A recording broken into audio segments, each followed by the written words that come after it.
Já com a gente, o pessoal já está se comunicando aí. Eu queria, em primeiro lugar, dizer da minha alegria, pastor Ezequias, de recebê-lo aqui na nossa live. Já faz um tempo que a gente tem desejado fazer isso, convidá-lo para participar. É uma grande alegria, um grande prazer. Antes de eu dar a oportunidade para o senhor falar aí, enfim, dar as suas palavras iniciais, queria dizer a todos que estão nos vendo aí, que, em particular, para mim, é muito importante ter o pastor Ezequias, porque o pastor Ezequias, ele faz parte da minha vida, assim, minha caminhada cristã, né? Para quem não sabe, né, a minha verdadeira conversão se deu, né, na sala da casa do pastor Ezequias, casa pastoral, da antiga Ibacem, né?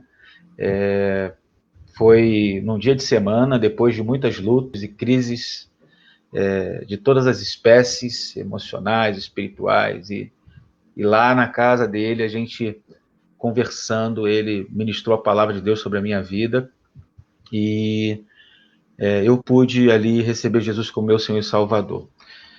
E isso para mim marca a minha vida, mas não somente isso, mas aos 12 anos, quando eu flertava com o cristianismo, 12, 13 anos, o pastor Ezequias chegou em Angra, eu era adolescente, né, era um jovem de quase 18 anos, não sei se ele tinha 18 já, pastor, completos, quando chegou, né, naquela época, seminarista, quando assumiu a igreja ali da Ibacem, e quando eu tinha oportunidade de ir a Angra, naquela época eu morava aqui em Niterói, São Gonçalo, eu ia a Angra, e como eu flertava com a igreja cristã, especificamente a igreja batista, na época eu ia na Ibacem ouvi-lo pregar. E muito jovem ainda, no seminário, o pastor Ezequias chegou a Angra, solteiro, e assumiu aquela igreja. E uma das marcas do ministério do pastor Ezequias, eu acredito, ele vai falar isso para a gente um pouco melhor aí, foi sempre a pregação bíblica, que sempre marcou aí o ministério dele, né? E isso muito me influenciou, porque apesar de eu ter ido para uma outra igreja congregar, na época, não ficado na Batista, eu sempre estive ao lado, o pastor Ezequias sempre me acompanhou e sempre foi, de alguma forma, o meu mentor, né? O meu professor, foi diretor do seminário que eu estudei, foi aquele que me acompanhou em muitas coisas e me investiu na minha vida. Estou até aqui, pastor Ezequias, com uma apostila de 99, ó, mais de 20 anos de homilética. Homilética 1. Mais de 20 anos. Né? Não tem pouco tempo, não.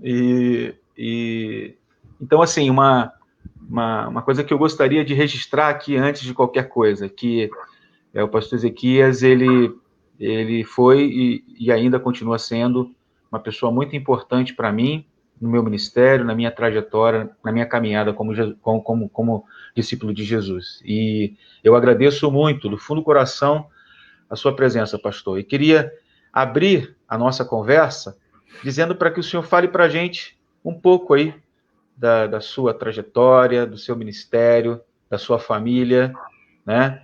O senhor é pastor de uma única igreja há mais de 30 anos, não é isso, pastor? Quantos 27. anos? 27 anos, quase 30 anos. Eu queria dar a oportunidade para o senhor falar aí. Fique à vontade, pastor. Bom dia. Muito obrigado pela presença.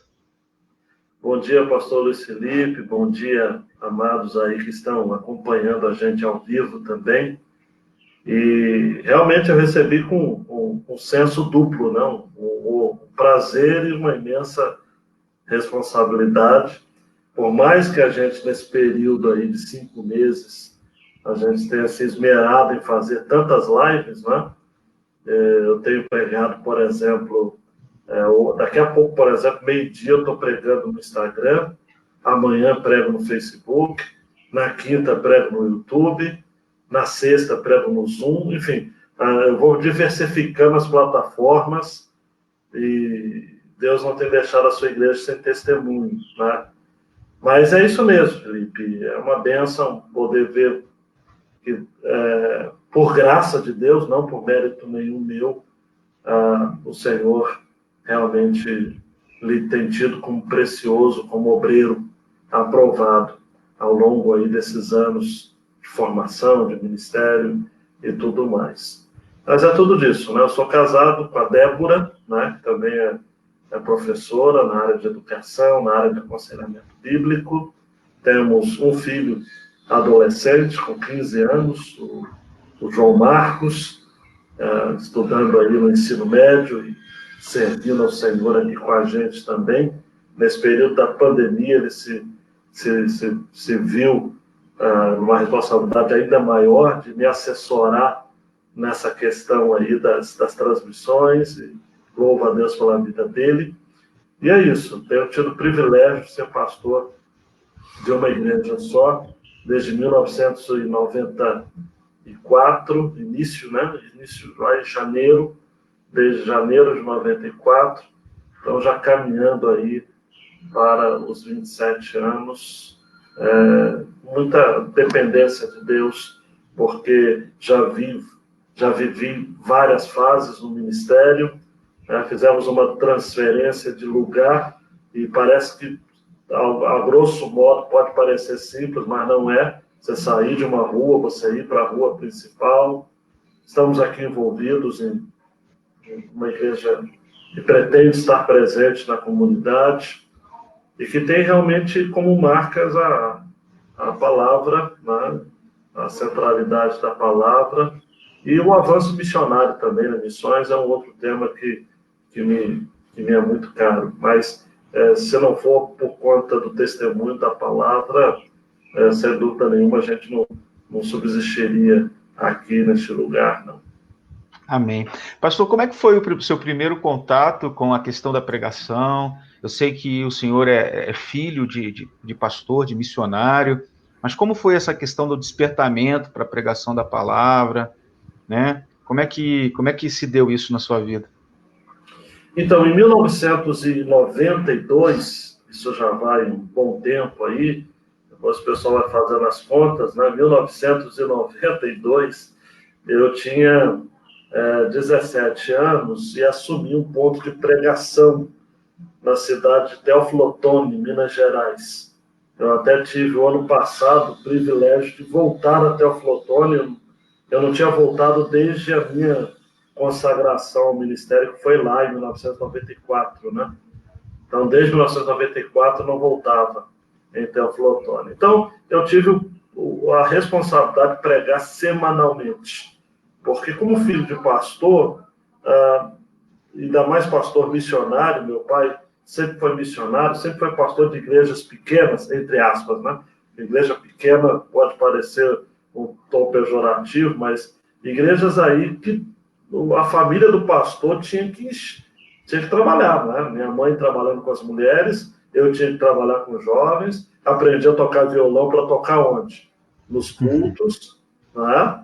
Então, vez por outra, a gente sempre tinha uma oportunidade ou outra de pregar e tudo.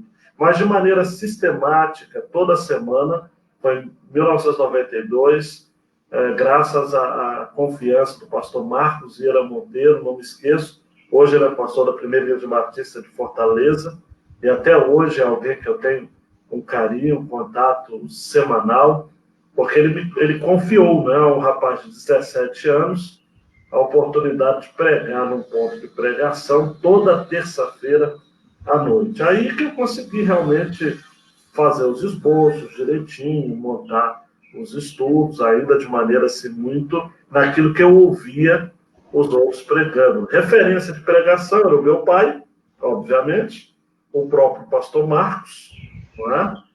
E na época, eu costumo, às vezes, quando eu cito ele, eu costumo dizer que na época que ele estava entre nós, era o Caio Fábio, né? Porque estava naquela evidência toda nos anos 90, e era, em termos de pregação, na mídia, uma mídia ainda acanhada em relação aos nossos dias, mas muitos livros, e os livros dele sempre foram mensagens, né? Exposições bíblicas, então me influenciou também, fora das influências ali que eu tinha no meu dia a dia. Mas eu poderia citar também, eu nem sei se eu estou antecipando perguntas, tá?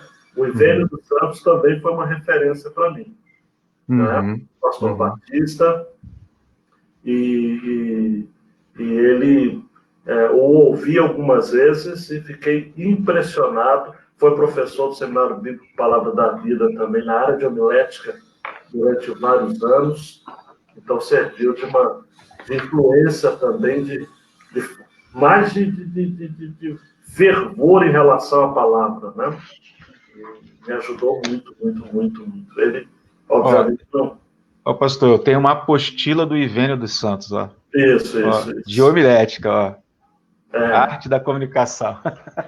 Pastor Ivênio também é uma referência. O senhor falou do Caio Fábio, pastor, no início da minha caminhada, eu trabalhava de ajudante de marinheiro, limpando lanchas. Eu ia para o apartamento do meu patrão e, enquanto aguardava ele, eu usava um bloco de notas, ligava na Rede Manchete e ficava ouvindo o Caio Fábio o dia inteiro, anotando as mensagens que ele pregava, né? Então, realmente muito legal. Essas duas pessoas que o senhor citou, e as duas principais, seu pai e esse pastor que o influenciou muito, e esses dois, digamos assim, fora do seu contato mais direto, pessoal, mas que te influenciaram. Sempre na vida da gente, a gente tem influências, né? Influências na área da pregação. Agora, minha pergunta, hoje o senhor é coordenador, qual é o nome? Líder, coordenador da área do Prega a Palavra nessa região, no Rio, no Sudeste, qual é a sua função hoje no Prega a Palavra? Aí eu já aproveito para perguntar, quando foi que o senhor teve contato com a pregação expositiva? Esse modelo de pregação ou de sermão expositivo? Então, hoje eu coopero com o Ministério Prega a Palavra. Se não me engano, eu não trouxe aqui datas assim precisas, mas você fez comigo, você vai lembrar. Não sei se foi 2010 que a gente fez. 2011. Tá. Nós começamos em 2011, a formatura foi em 2015. Isso mesmo. Né? Mas em termos de pregação expositiva, eu tive contato nessas referências, né, que eu falei. O meu pai, nem tanto nessa área expositiva, nem o pastor Marcos, as referências que eu tinha pessoalmente, né, pregavam muito temático, né, e textual. Né? Embora eu depois até nem sei se você vai querer entrar nessas questões. Mas vamos entrar. Essas diferenciações são bem... hoje eu julgo que são até artificiais, mas de todo modo é só uma questão de referência, né? Isso. A pregação expositiva, realmente, enquanto modelo que lê o texto, explica o texto e aplica o texto, basicamente foi realmente essas referências que eu citei do Ivênio e da época, obviamente, o Caio Fábio, né? Aí depois eu fui para o seminário, no Seminário do Sul, eu entrei em 1993. E em 93 eu tive o privilégio de ter o Dr. Jerry Stanley Key como meu professor, em 94, porque em 93 ele estava nos Estados Unidos, e quem assumiu a cadeira foi o pastor Jesus. E o Jesus da Silva. Que foi o aluno dele, do pastor Jerry, e seguiu ali. Então, na verdade, nós estudamos com o Jerry Key, só que na pessoa do Jesus. Né? O Jesus, ele trouxe realmente algum elemento, sobretudo na tese dele de monografia, né? O Púlpito Criativo, publicado pela extinta editora Juerp, mas me ajudou. Então, quer dizer, hoje, se você for analisar tecnicamente, talvez era mais o textual do que o expositivo. Mas se a gente for tirar de uma classificação, eu julgava, nos meus primeiros anos, vamos imaginar, eu assumi o ministério aqui em 94, eu julgava que até o ano 99, 94 a 99, foram 5 anos, eu julgava que o meu sermão era expositivo. Eu pegava uma porção das escrituras, não muito longa, né? Talvez hoje eu seja mais ousado de pregar grandes porções, porque eu me preocupo em pegar o argumento central, a ideia central e outras questões que a gente deve conversar, né? Isso. Mas eu pegava porções e procurava ser fiel ali, explicando o texto. Então, 94 a 99, sendo que uma parte desse tempo eu pregava até extemporaneamente, né? Eu pregava sem anotações. Eu memorizava as divisões os principais argumentos, as ilustrações e as aplicações eu fazia ao calor da emoção. Dava para fazer isso. Em 99, eu travei conhecimento com o movimento de crescimento de igreja, especificamente a igreja com propósitos. Então, eu passei a adotar, de 99 a 2001, uma abordagem de ministério mais temática, mais contemporânea, esse modelo aí na pregação com propósitos. Né? Que eu tenho apostila também. Aí, a partir de 2001, é que eu vivi uma crise, né? Uma crise pessoal, e a partir dessa crise eu redescobri e comecei a fazer de maneira muito olhando, né? Relendo os livros e correndo atrás e coisa e tal. E aí, em 2011, é que nós começamos de uma forma... O curso e tal. Então, que, na verdade, acimentou muito daquilo que eu já tinha de convicções. Só me deu ferramentas. No meu caso, pastor, em 97, quando eu entrei no seminário da Assembleia de Deus, quando eu fiz lá o curso antes de estudar junto com vocês, porque minha trajetória de estudo como aluno ali, né, durou 7 anos e meio, porque eu estudei 3 anos na Assembleia de Deus. Aí, quando chegou o nosso seminário lá em 99, eu logo quis passar, conversei com o senhor, o senhor falou, não, espera um pouco, o ano que vem você entra. Aí eu entrei em 2000 no seminário e fui até 2004. Eu estudei 4 anos e meio por conta da transição, né, de um seminário para o outro. Mas eu tive contato com a pregação expositiva, posso dizer assim, com um livro do Haddon Robson, Pregação Bíblica, que eu descobri em 97. E, assim, foi muito importante para mim. Ali eu já comecei a ter conhecimento dos conceitos de pregação expositiva. Obviamente que eu não pregava daquela forma, mas ali começou a ser um motivo assim, de muita influência para mim também, esse tipo de pregação, esse modelo de pregação, mas que a gente foi aperfeiçoando, lendo outras coisas, mas em 2011 realmente foi muito importante a chegada do Prega a Palavra em Angra, né? A gente teve ali um grupo bom de pastores no primeiro momento, mas depois foram desistindo por motivos N, né? Não puderam continuar e formamos 6 pessoas, né? No Prega a Palavra. E então eu queria assim iniciar a nossa conversa propriamente dito com perguntas, fazendo 3 perguntas numa só. Vamos ver se a gente consegue responder essas 3 perguntas numa só. Primeiro é o seguinte: há diferença, na sua concepção, pastor, entre pregação expositiva e sermão expositivo? E, na sua opinião, só o sermão expositivo é pregação expositiva? Como que a gente evidencia essa questão da pregação bíblica, né? Da não bíblica? São 3 perguntas numa só.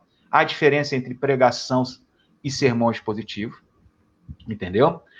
Qual é a diferença que há, se há diferença, né? Outra coisa, só o sermão expositivo é pregação bíblica? Ou seja, só o modelo, o método expositivo é pregação bíblica, na sua opinião? Vamos tentar responder aí. Você vai dominar tempo ou... Não, vamos lá. Fica à vontade, pastor. Vamos lá. A primeira pergunta, na verdade, as 3 perguntas, elas podem começar a ser respondidas com uma diferenciação que eu julgo ser básica. Uhum. Nós precisamos distinguir o que é método do que é postura, do que é vivência. Né? O método é um caminho. O sermão expositivo, ele é um método. A pregação expositiva é uma postura de afirmação do texto, de consideração ao texto. Então, o sermão expositivo, ele pode ser subdividido. E hoje você tem sermão biográfico, você tem sermão de 4 folhas, não sei se você já conhece, né? Você tem o sermão que é um monólogo, você tem um sermão... Expositivo temático também, pastor. Expositivo temático. É aquele que você pega temas e prega expositivamente. Então, e outros modelos mais que a criatividade humana é capaz de trabalhar. E que eu julgo que são legítimos. Os modelos são legítimos. Agora, quando a gente fala de pregação expositiva, a gente está falando de uma pregação que afirma a verdade central do texto. A ideia central do texto, ou grande ideia, ou fluxo da passagem, ou linha melódica, como David Hell chama. Enfim, o nome que se dá não importa. O que importa é o seguinte: eu estou afirmando aquilo que o texto afirma. Eu não posso pregar o texto desconsiderando que, primeiro, ele não foi escrito para mim, para o meu contexto. Segundo, ele foi escrito para um propósito muito bem definido. Terceiro, ele tem que haver, ou melhor, ele tem que ter uma relação com o todo das Escrituras, né? Que é a questão da teologia bíblica, né? Há uma grande história, há uma grande narrativa, há uma grande ideia da Bíblia, no que aquele texto contribui para essa grande ideia, para essa grande proposta, para essa grande narrativa. Então, eu diria que sermão expositivo é uma coisa, pregação expositiva é outra. Embora a pregação expositiva, ela contemple vários métodos que vai depender realmente do estilo de cada um, do momento, da circunstância e tudo mais. Só é pregação bíblica o sermão expositivo, né? É uma outra questão muito séria. Eu tenho colegas, você tem também certamente, que falam, não, eu quando ouço uma pregação e não é expositiva, eu já falo que não é de Deus, ou não é para a igreja e tal. Você me conhece um pouco, do pouco que você me conhece, dessa muito de caminhada, por mais que alguns me tenham como intolerante, nesse ponto eu não julgo que devo ser, né? Porque eu vejo alguns irmãos que são muito sinceros na pregação da palavra e que utilizam, de repente, de uma proposta mais temática ou de uma proposta mais devocional e que pregam a palavra de Deus de modo fiel à luz do contexto que eles estão, do número de oportunidades que eles tiveram. Eu não posso pegar, por exemplo, dos meus meninos aqui que pregam, e alguns têm realmente feito trabalhos extraordinários, e cobrar deles uma maturidade para olhar o texto em seu contexto, como eu tenho com 27 anos de pregação. Eu julgo que seria uma desonestidade. Então, a mensagem, a pregação bíblica, ela tem que ser fiel à Bíblia. Se ela é próxima daquilo que eu chamo de expositivo, amém, vamos caminhar juntos. Se não é, eu tenho que ter a humildade, é aquilo que eu sei que citar ele hoje em dia é complicado, mas é a mesma coisa quando eu citei o Caio Fábio, né? O Joshua Harris tem uma expressão chamada ortodoxia humilde. Eu acredito que a gente precisa ter também esse olhar humilde em relação a quem procura ser expositivo, sendo bíblico, mas ainda não é expositivo. Entendi. Aí é o que o senhor falou, de pregação expositiva e de sermão expositivo, se é que a gente pode fazer uma associação rápida aqui. Pregação tem a ver com essa postura em relação ao texto, e essas pessoas que não pregam um modelo de sermão expositivo podem ter uma postura, digamos assim, expositiva para com o texto. Sim. Que é esse conceito de autoridade, né? De que o texto é autoritativo, sim, de que o texto deve ser pregado e falado. Apesar de eles não dominarem o modelo de sermão expositivo, pregarem às vezes tematicamente, textualmente, mas eles sempre fazem fazem esse caminho com muito temor, com muito tremor diante daquilo que o texto está dizendo, querendo realmente aprender e passar à igreja aquilo que o texto e a palavra de Deus ensina. Então, eu penso que dessa forma, né, acaba, de fato, o problema, né? Embora a gente sempre faça aí sugestões, incentive as pessoas que entendam, conheçam o modelo expositivo, inclusive uma das, se é que posso dizer, a máxima do Ministério Prega a Palavra, que o senhor faz parte hoje cooperando, é essa, de expandir esse conhecimento, né, do sermão e da pregação expositiva, né, para que todos possam entender e conhecer. Inclusive, o próprio Renovare também tem como uma dos seus valores o compartilhar dessa ideia do que é sermão e pregação expositiva a todo mundo, né? Então, a gente já fez algumas lives sobre pregação, sobre interpretação de texto, exatamente para poder fomentar a pregação bíblica expositiva. Muito bem, pastor. Só um minutinho, deixa eu só contribuir um pouquinho. O inverso é perigosamente possível também. Você ser afeito, assim, simpático, enquadrado ao modelo expositivo. Exatamente, pastor. Eu precisava só pontuar isso daí, realmente, porque esse seja o ponto. A gente pode ter, infelizmente temos casos de pregadores que são expositivos. Você vai dizer, não, o cara é expositivo, o sermão é expositivo, mas não foi fiel ao conteúdo geral da revelação bíblica. É verdade. Ele pode se, tipo assim, entre aspas, né, se arrogar como um pregador expositivo, como alguém que está dentro de uma tradição expositiva de pregação, mas às vezes fugir desse padrão, fugir desse modelo, né? Realmente. Caminhando um pouquinho, eu vou ainda continuar fazendo aí 2 perguntas numa só, acho que a gente vai conseguir responder muita coisa legal, né, fazendo assim.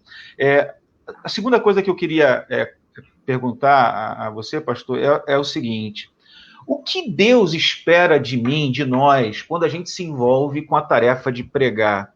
Qual seria a importância da observação do texto para o pregador, né? A importância de o pregador conhecer, no mínimo, um pouco da gramática da língua portuguesa, a importância do pregador considerar que ele precisa gastar tempo com a passagem bíblica, se familiarizar com a passagem bíblica, observar e interpretar a passagem de uma forma bem diligente. Como que deve ser a nossa postura para com o texto sagrado? Eu posso ler superficialmente uma passagem e achar que eu já estou liberado e pronto para pregar, pastor? Como é que o senhor poderia nos ajudar nessa questão e a todos os que estão vendo a gente aí? É muito importante, Felipe, a gente precisar o seguinte, pastor, que o texto bíblico precisa ser respirado pelo pastor, né? E pelo pregador. Se a gente for, vamos usar pregador, porque a gente está com o público aqui, acredito que bem geral. Porque se eu me ater ao texto apenas quando eu for preparar para pregar efetivamente, eu vou deixar muita coisa passar, né? Eu tenho trabalhado aqui expondo livros inteiros da Bíblia, né? Faço isso desde 2004. Então já vão aí para 16 anos pregando livro por livro. Isso me ajuda a debruçar sobre o texto, a conhecer o texto, a observar o texto. E é claro que com o tempo, Luiz Felipe, a gente vai pegando assim. Por exemplo, eu uso uma versão, vai ser uma experiência pessoal, eu uso uma versão que eu identifiquei como uma preferida. Não vou dizer que é a melhor, é a preferida, que é a Almeida século XXI. O que faço? Para observar o texto, para conversar com o texto detidamente, eu tiro xerox da Bíblia. Eu risco também na Bíblia, não acho que seja pecado, não, mas, de todo modo, se eu tiro xerox, eu faço anotações mais à vontade. Entendi. Mais à vontade. E eu vou observando. Eu travei conhecimento alguns anos atrás com o Bible Arc, né? Que é um software, não é um software porque você não instala, né? Mas é um site que você tem as versões da Bíblia e você vai fazendo divisão de estrutura, palavras que se repetem. Eu uso o phrase, né? Eu trabalho muitas frases do texto e organizo ele e coisa e tal. Se você está ouvindo, por exemplo, essa live, você não é um cara nada tecnológico, né? Eu também julgo que não sou, Eu uso aquilo que eu tenho de acesso. Tem pessoas que são muito mais, e que usam softwares muito mais desenvolvidos. É o seu labutar com o texto, né? Eu pego, por exemplo, um salmo, eu preguei salmos agora, terminei domingo passado, né? Foram 51 salmos que eu já expus, fora os salmos de degraus, né? Que são 15, né? Então, eu entro na aula do salmista, né? Eu converso com o salmista todos os dias. Agora, por exemplo, eu estou expondo 1 Pedro, né? Antes de eu pensar em expor, eu já tinha lido, já tinha procurado referências, alguns destaques no livro, sobre Neemias também. Então, a observação, ela vem antes da interpretação, se a gente for seguir aquele cronograma que eu uso, né? E que você conhece, a observação, a interpretação, que é a aplicação. Antes da interpretação, isto é, antes, eu vou ver comentários hoje, eu vejo comentários só posterior. na hora de pregar. Exatamente, posterior. Porque realmente a observação bem feita, não é que a observação bem feita dispensa a interpretação, mas favorece. Favorece. É verdade. A interpretação e a posterior aplicação. Pastor, o senhor tocou em muitos pontos legais que eu acho que quem está vendo a gente vai ser assim, tem sido muito edificado e tem observado aí algumas boas coisas de referência para a gente. Por exemplo, o senhor falou em relação a versões de Bíblia. Eu também hoje utilizo a versão Almeida século XXI e tenho recomendado para a igreja também, né? Outra versão legal que a gente tem também é Nova Almeida atualizada, uma versão muito boa, e a Almeida século XXI, para mim, são as duas principais, né? Tem outras versões, tal, a nova versão transformadora que está agora, tem a NVI, mas eu particularmente uso a Almeida século XXI também. Uma coisa que o senhor falou, que é legal, você precisa ter variadas versões de Bíblia para poder comparar, mas sempre uma você acaba se apegando mais.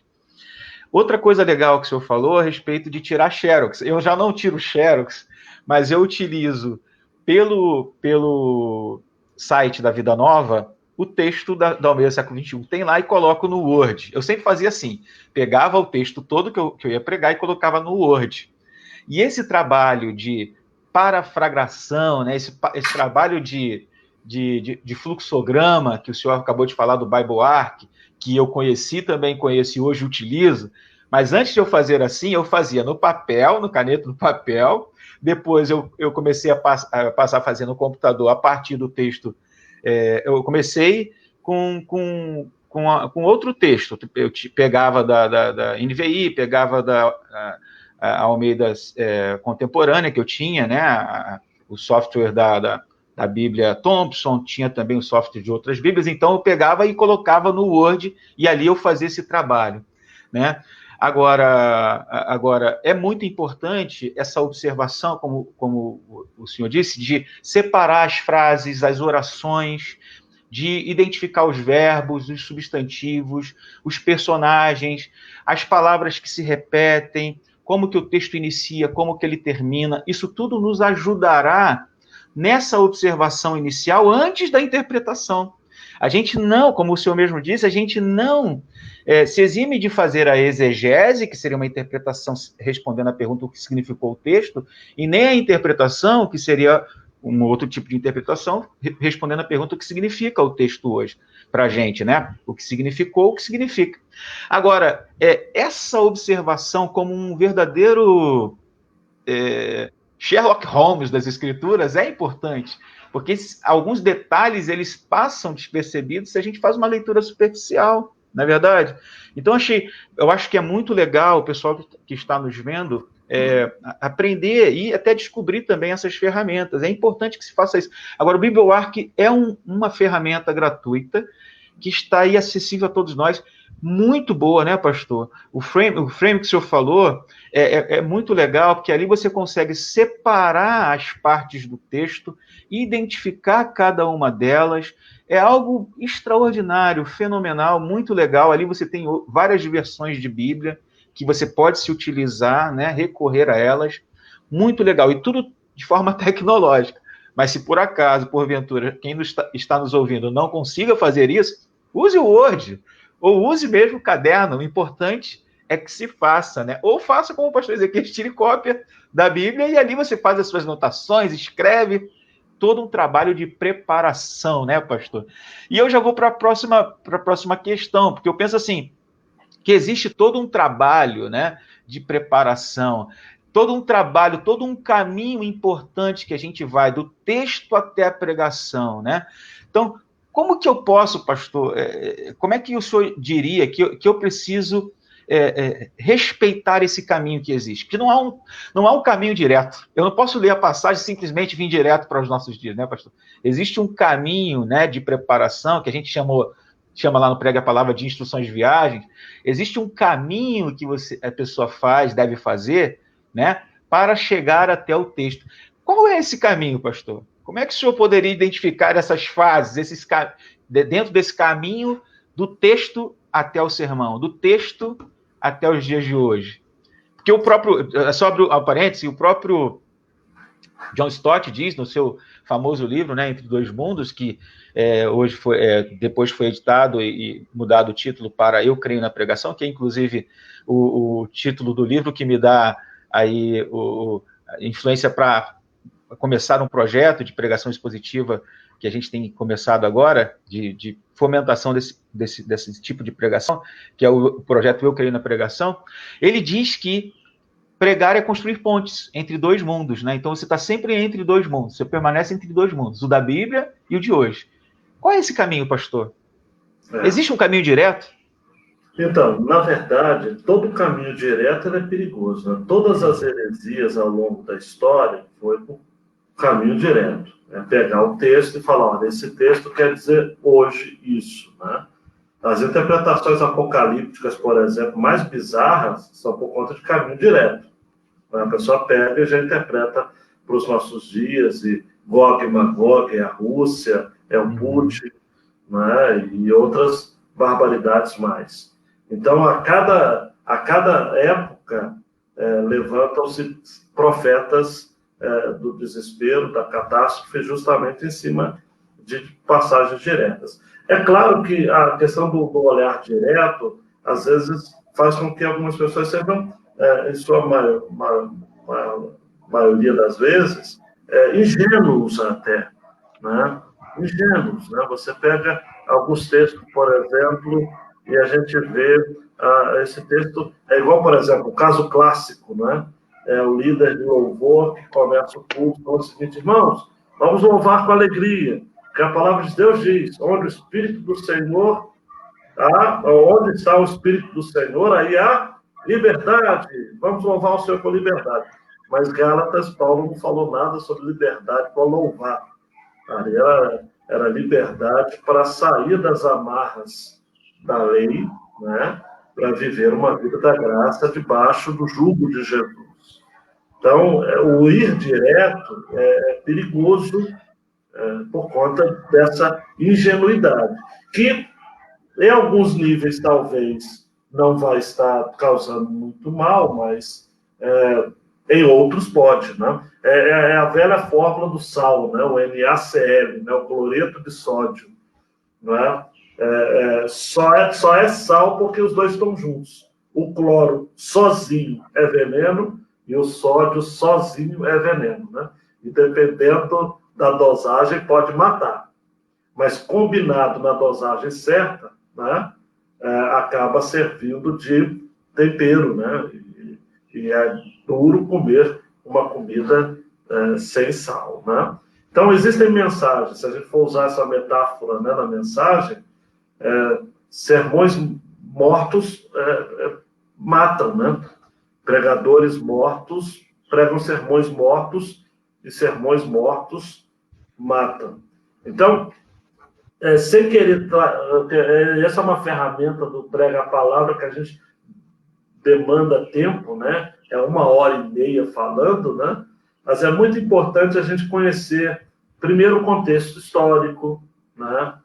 Depois, se você quiser partir do certo, mesmo o contexto literário, talvez, ao meu ver, seja o mais importante, não que seja o mais importante, o primeiro, né? Por exemplo, é uma carta, é uma poesia?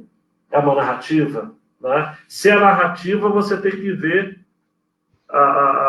o problema, o clímax, a resolução, a volta à normalidade. Se é uma narrativa, né? Se é uma poesia, vamos identificar aqui os paralelismos, vamos identificar aqui aquilo que a frase é completada por outra. Figuras de linguagem. A outra, as figuras de linguagem, o ambiente também. Por exemplo, se é o tom da poesia, né, que a gente fala muito, né? O tom da poesia, e por aí vai. Todo gênero literário na Bíblia tem a sua especificidade, tem que ser considerado tal. Então, o literário, a meu ver, seria o primeiro a gente atacar. O segundo é o histórico, né? Qual é a história que gerou aquele texto, né? Por exemplo, eu dou aula no livro de Ruth, né?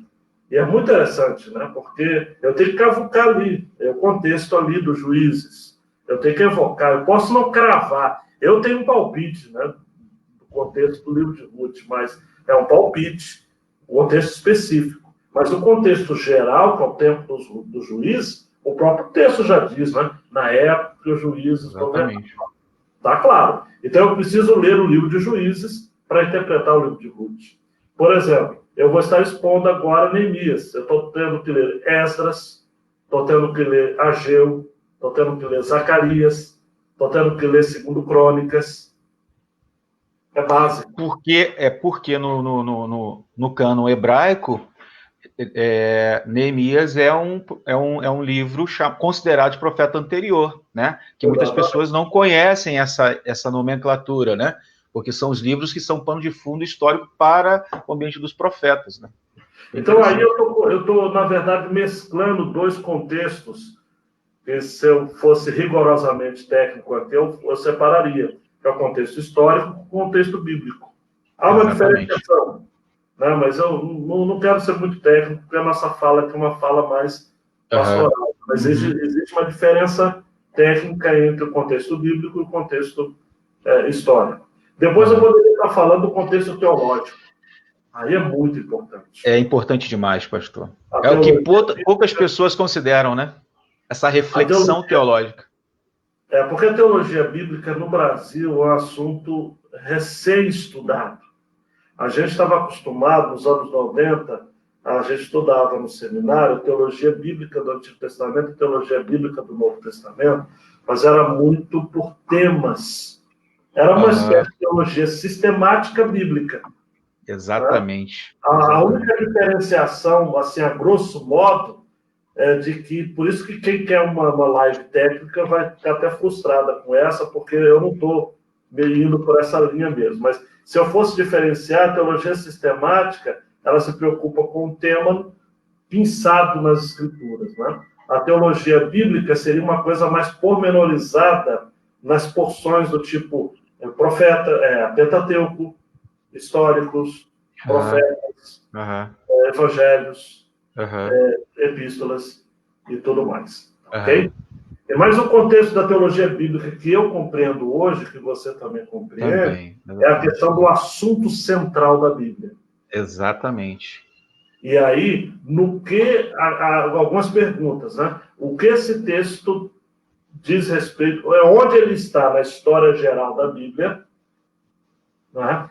Qual a história até anterior, qual a história posterior, e no que esse livro é importante para a mensagem central da Bíblia, que aí eu vou ter que, aquilo que eu penso, que é a pessoa e obra do Senhor Jesus. É a questão da redenção, né, pastor? Que é o centro de tudo.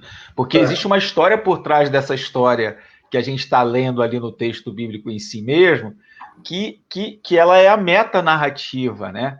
Ele é uma narrativa que está por trás de tudo, que compreende esses capítulos que a gente diz, né, da teologia bíblica, que é a criação, a queda, a redenção e a consumação. E as pessoas precisam entender isso. Agora, uma coisa, pastor, muito importante, essa questão da reflexão, e vamos gastar um pouquinho mais de tempo nessa questão para depois passar para outra, para a última, é que se a gente faz uma exegese do texto, né, ou melhor, se a gente pega o texto e não faz exegese, a gente cai na malha da espiritualização do texto e da deshistorização do texto, ok? A gente desconsidera a história, desconsidera o contexto, desconsidera espiritualizando tudo. Agora, se a gente faz também um estudo histórico, contextual, um estudo literário do texto, mas a gente vem direto para nós, sem considerar a reflexão teológica, o que vai acontecer? Fica muito intelectual, fica muito informativa a minha mensagem e pouco cristã. Eu acho que a gente acaba não relacionando com o evangelho aquilo que a gente vai falar. Não concorda comigo? E tem muitas pessoas que pregam assim, né, pastor? Sem relacionar o texto com o cristianismo, com o evangelho, com Jesus. Com esse tema central da Bíblia, né? Cujo assunto, cujo tema que o senhor falou, Jesus, ele sussurra em todo o texto, em toda a Bíblia, não é verdade? São extremos perigosíssimos, né? E eu concordo com a ideia de que se a gente não entender o todo das Escrituras, a gente pode... Por isso que eu tenho dificuldade com algumas questões, né? Para fins mercadológicos pode funcionar. Mas, por exemplo, a pessoa pega textos bíblicos e coloca gotas de sabedoria. Né? Para mim, o gotas de sabedoria e a caixinha de promessas é a mesma coisa. Né? Então, você pega textos da Bíblia e você vai pensando, eu repito, mercadologicamente é viável, você até vende, né? Mas aí você tem um entendimento da Bíblia entrecortada. E aí a gente ouve barbaridades no nosso meio, do tipo assim, eu odeio Paulo. Como um cristão pode odiar Paulo? Meu Deus. Né? Ou a pessoa que fala o seguinte, olha, eu odeio o Antigo Testamento. Não pode, a pessoa dessa não pode ser chamada de cristã. Né? É verdade, verdade. Falar, eu odeio o Apocalipse. Não pode. Verdade. Né? Então, se a gente tem um cristianismo hoje, um evangelicalismo hoje, que pega trechos da Bíblia, que tem como absoluto.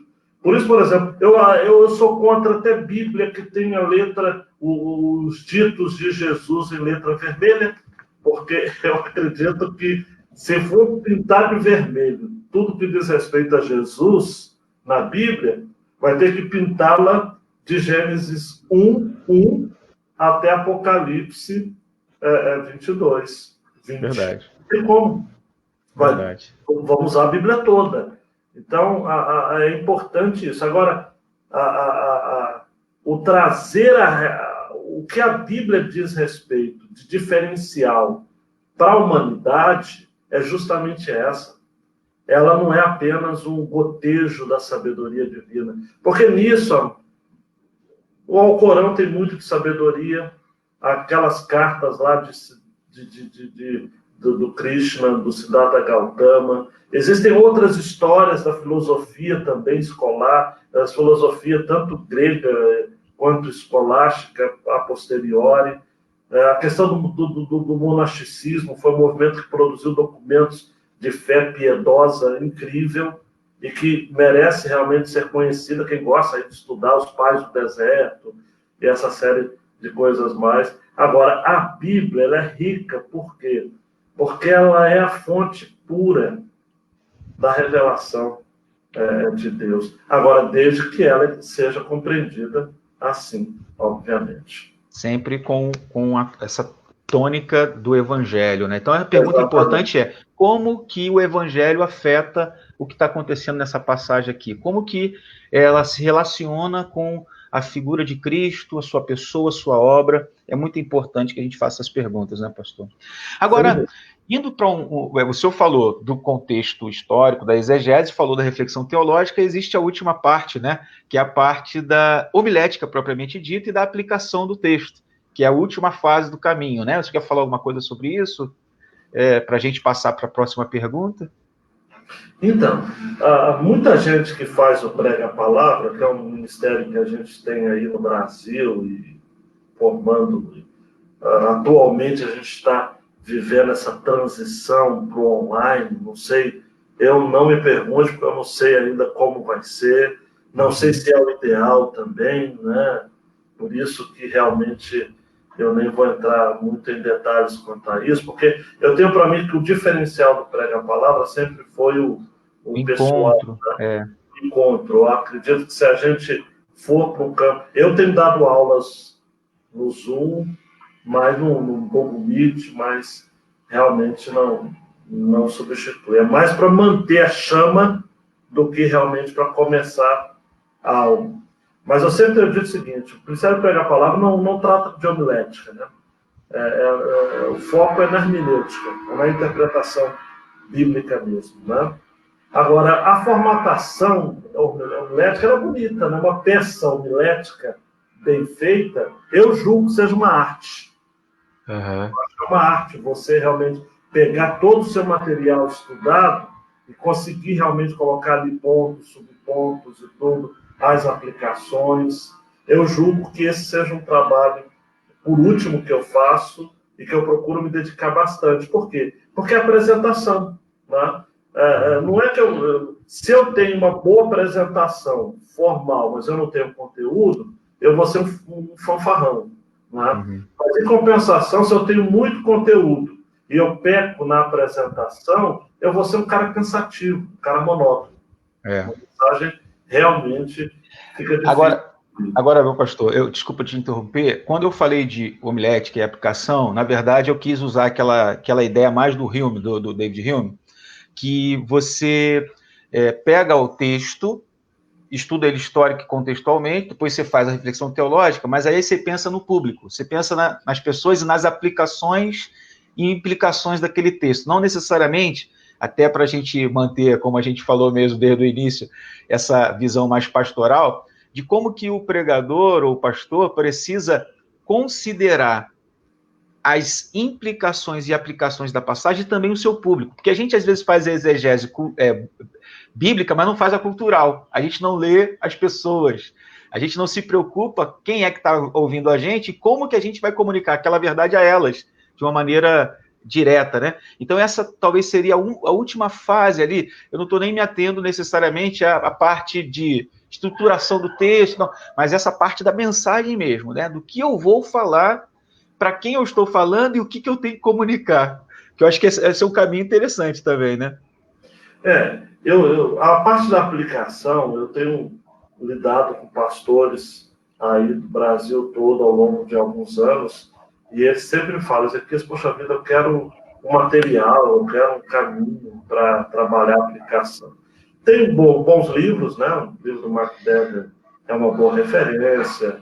Tem um livro também, quem lê um e-book na Amazon, né? Tem um chamado Sermão Puritano também, muito bom.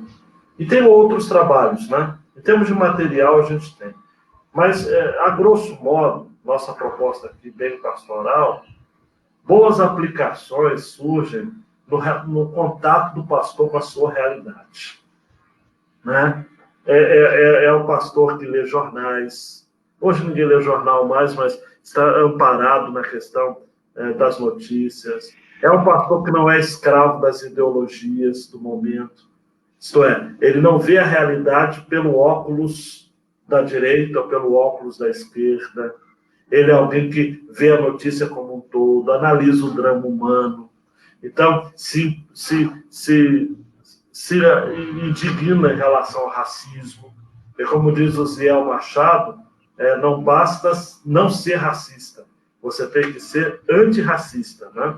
Então, quer dizer, você entende que algumas lutas realmente, tudo do movimento de defesa da igualdade em relação ao negro é perfeito? Claro que não, porque tem homem, tem pecado ali. Mas a luta é justa, bem como a questão da mulher, bem como a questão do mais pobre. Esses dias a gente estava conversando sobre missão integral. A missão integral, por exemplo, ela olha uma realidade. Ela usa alguns pressupostos, às vezes até alguns exageros que eu julgo, mas eu julgo que seja bom você olhar. Você vai aplicar melhor se você, por exemplo, estiver conhecendo a sua congregação, conhecendo a sua audiência, sabendo ali quais são os dramas na questão dos casais, dos jovens, dos adolescentes. Vez por outra, fazendo uma pergunta ao adolescente: como é que estão os seus estudos? está tendo aula, não está tendo aula, trabalho, enfim. Então, a grosso modo, a aplicação é fruto de conhecer as pessoas. Verdade, pastor, é verdade. E o Brian Chappell, ele faz uma coisa legal naquele livro Pregação Cristocêntrica, que ele diz que a gente tem que conhecer também a questão do FCD, que é o foco na condição decaída. Isso ajuda também a gente a aplicar, né? Porque a gente vai fazer uma relação com aquele problema bíblico com os problemas que as pessoas enfrentam hoje. Isso nos ajuda, né, a descobrir como que aquele princípio se aplica à realidade de hoje, né? E que aquelas situações que os personagens do texto bíblico viveram, a gente vive semelhantemente nos dias de hoje. E aí isso ajuda a gente na aplicação, né? A gente está caminhando para uma pergunta que eu acho que é importantíssima e que, infelizmente, a gente não vai poder desdobrar tanto, mas ela é muito importante para a gente chegar no final.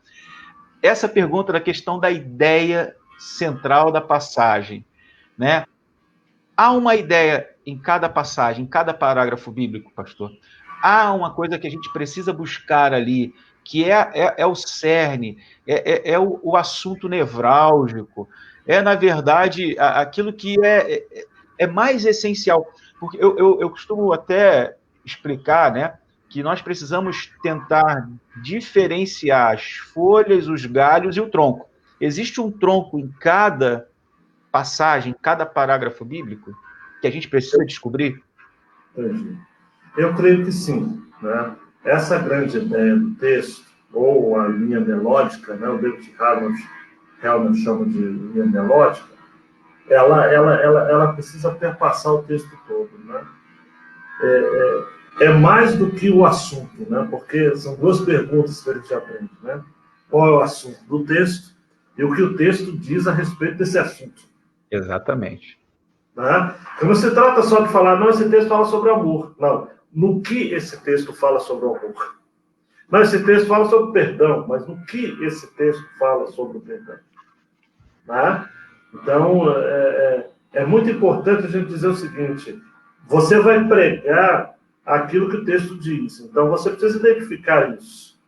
E no Prega a Palavra a gente insiste na questão da grande ideia, que é uma frase que tem sujeito, predicado, complemento, precisa ter um verbo, é uma frase que resume, né? É uma declaração, alguns autores vão chamar de declaração de propósito, aquela história toda, ou proposição, tá?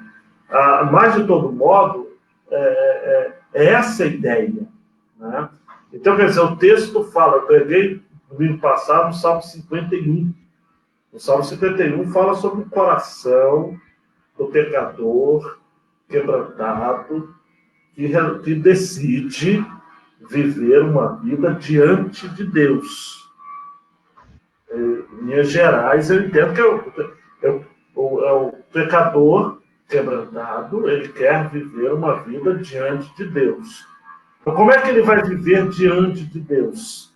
Ele tem que viver com os elementos que o texto propõe, que é os elementos do reconhecimento de pecado, que é assumir uma postura de mudança, né? Por isso que é um texto que fala muito sobre purifica-me, perdoa-me, lava-me.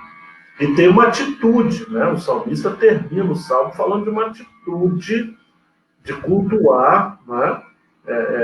Em Jerusalém. E aí a gente tem todo o elemento da teologia bíblica para nos ajudar. Por que aparece Jerusalém no final? Né? Que tipo de Jerusalém é essa? Não é?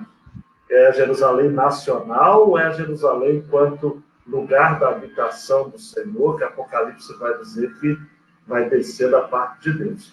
Então, enquanto não identificar a ideia central do texto, não ouse a pregar no texto.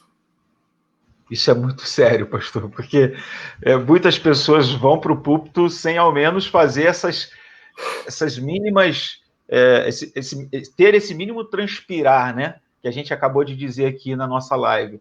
E às vezes, chegar ao púlpito com a ideia central é um grande desafio, mas a gente precisa insistir nisso, né? Até que a pessoa consiga descobrir a grande ideia, ela não está apta para pregar um sermão bíblico de fato, porque se a gente entende que pregar expositivamente é você comunicar um conceito, comunicar uma mensagem bíblica a partir de um estudo histórico, gramatical e literário de uma passagem que você aplica ao seu ensinamento e princípio, o Espírito Santo aplica ao seu coração e depois usa você para falar à congregação, se a gente entende isso, precisamos descobrir o que o texto está dizendo, né? A mensagem central, a ideia central, a grande ideia que o texto está dizendo, fazendo perguntas, como o senhor falou. O que o texto está falando? Sobre esse assunto, o que ele está dizendo? Eu preciso entender isso. E aí, com essas perguntas, eu chego no sujeito, no complemento, e compreendo a ideia como um todo, né? Como o senhor mesmo disse, pode ser a proposição, a tese, aí os nomes variam, mas o importante é que a gente descubra esse tronco da passagem e os seus galhos, as ideias que são secundárias, as ideias que estão ali só de apoio, né? Muito legal. Aí a gente chega na pergunta final e na palavra sua final, pastor, que é mais uma palavra, na verdade. Por que é importante para a igreja a pregação bíblica? Qual é a necessidade que a igreja tem de boa pregação, pastor? De uma pregação realmente com autoridade das Escrituras. Por que isso é importante para a saúde da igreja? Pastor, dê uma palavra para a gente final. A gente já está chegando às considerações finais e eu queria deixar essa oportunidade de dar a última palavra para a gente. Muito bem.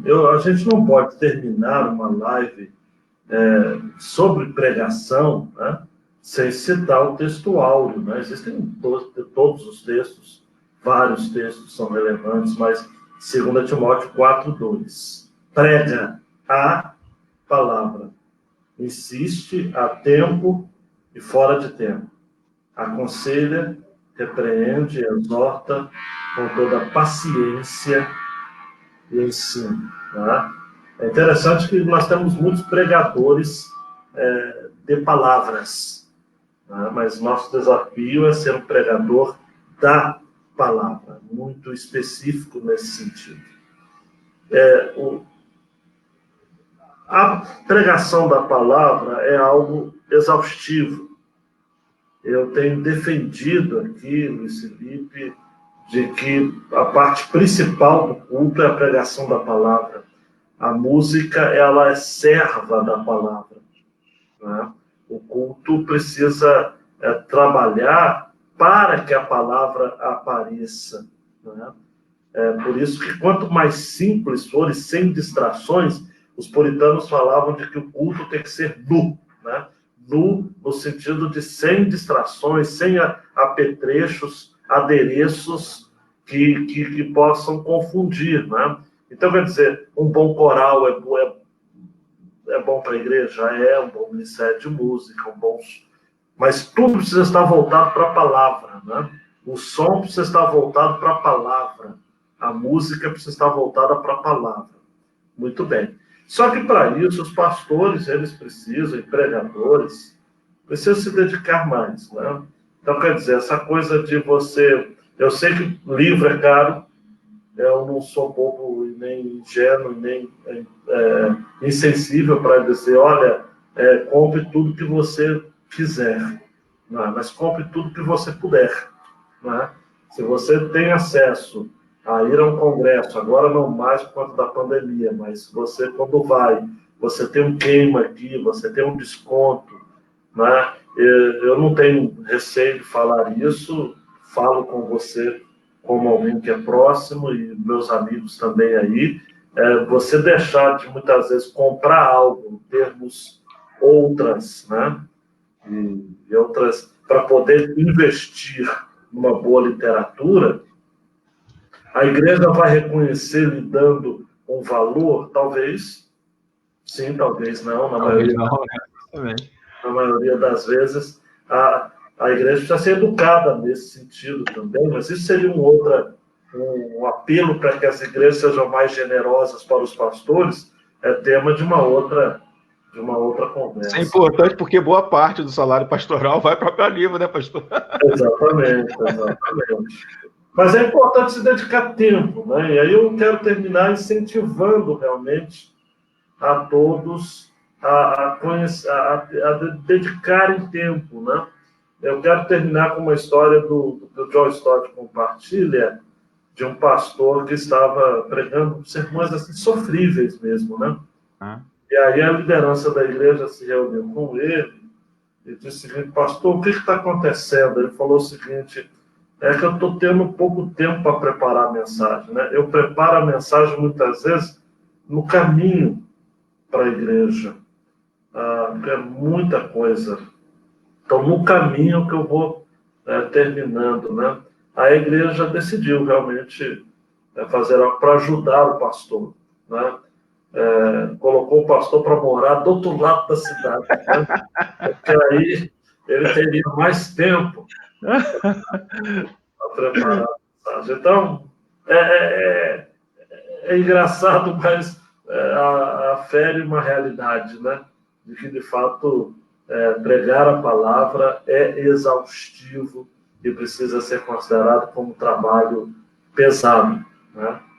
Mas que vale a pena. Não vou dizer que a sua igreja vai lotar, vai encher, que não vai ter crises, que não vai ter conflitos, muito pelo contrário, né? Mas aí a pregação da palavra, ela ajuda. Calvino dizia o seguinte, né, que a pregação, ela é o trono onde Deus legisla sobre a igreja, né? Amém, pastor. Eu queria terminar essa live, pastor Ezequias, agradecendo muito a você por ter aceitado, encontrado aí um tempinho na sua agenda para estar conosco. Muito obrigado mesmo. Mas antes da despedida mesmo, eu queria ler uma frase do Mark Dever que diz assim: a primeira marca de uma igreja saudável é a pregação expositiva. Não é somente a primeira marca, é a mais importante de todas as marcas, porque se você desenvolvê-la corretamente, todas as outras seguirão. Esta é a marca essencial. Se você estabelecer a prioridade da palavra, terá no seu devido lugar o aspecto mais importante e singular da vida da igreja. E com certeza haverá crescimento, porque Deus determinou agir mediante seu Espírito por meio de sua palavra. Mark Dever escreve isso no livro 9 Marcas de uma Igreja Saudável, pela editora Fiel, editado pela editora Fiel. O senhor falou muito bem falado da questão de na igreja, no culto, servir a palavra. Se a gente ora a palavra. Se a gente canta a palavra. E se a gente prega, a gente tem que pregar a palavra e não outra coisa. E eu agradeço muito, pastor. Eu agradeço muito, né, o senhor ter podido falar com a gente. Foi muito edificante, abençoador. O pessoal já está agradecendo aí no chat. A gente quer agradecer a todos os que participaram também com a gente, têm mandado essa mensagem, têm louvado a Deus por essa live. E que seja a primeira de mais outras lives que a gente possa fazer para frente, pastor, dentro da possibilidade, limitação de tempo que a gente tem, eu sei, mas eu agradeço muito, né? Muito mesmo. Palavras finais, se eu quiser, de despedida também, fique à vontade, a gente vai terminar com uma oração. Obrigado. Não, eu que agradeço, coração. E quem quiser acompanhar, só daqui a pouco eu vou estar no Instagram, né? Expondo Apocalipse 21, 9 a 27. Meu Instagram é @Amâncio Marins. E aí pode entrar lá e vai estar acompanhando. Meio-dia eu começo a exposição. Tá quase chegando aí o horário. Vamos liberar e vamos agradecer aí. Senhor Deus bendito, muito obrigado, Senhor, por esse tempo que tivemos juntos aqui, eu, pastor Ezequias, e todos os irmãos que estão, ó Pai, acessando a live e participando com a gente desse tempo de reflexão, desse bate-papo, dessa conversa que, ó Pai, trouxe à luz assuntos muito importantes, relevantes para a vida da igreja, para a vida do seu povo, para a vida do pregador, do pastor, que, ó Pai, tem como desafio diante de si, ó Pai, a leitura, a observação, a interpretação e a exposição fiel das Escrituras. Nos ajude, Senhor, a todos. Abençoe a vida do teu servo, pastor Ezequias, sua família, seu ministério, a igreja que ele pastoreia. Sê com ele, Senhor, em todos os seus empreendimentos, tudo aquilo que ele tem feito para ti possa ser feito sempre com excelência para o teu louvor. Abençoe o Senhor no nome de Jesus. É o que eu oro, agradecido, muito agradecido ao Senhor por esse tempo. No nome de Jesus. Amém. Amém. Amém. Meu pastor, Deus abençoe. Muito obrigado. Isso, queridão. Se Deus quiser. A paz. Tchau, tchau. A paz. Um abraço a todos.